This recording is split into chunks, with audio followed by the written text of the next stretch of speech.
कर्मक्षेत्र को जीवा पूर्व आज आसी मो पाखे पहुंची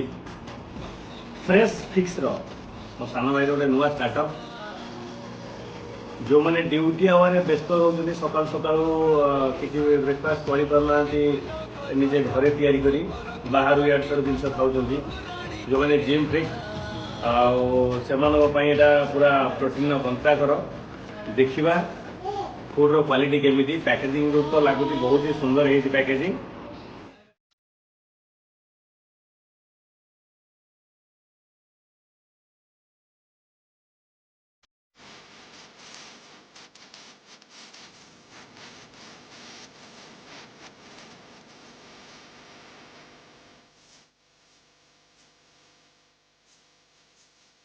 एते सारा आइटम भितर मत स्पेशली भल लगे आपेल ओट्स स्मूदी आपण मैंने जब मो बड़ी हेल्दी ब्रेकफास्ट खाया चाहूँगी ताले लेट न करके कॉल करूँ फ्रेश फिक्स आम टोकार किंतु फ्रेश फिक्सटा फेवरेट होगा नो भी भल लगे हाँ भल लगी तक भल लगी आपण मैंने जब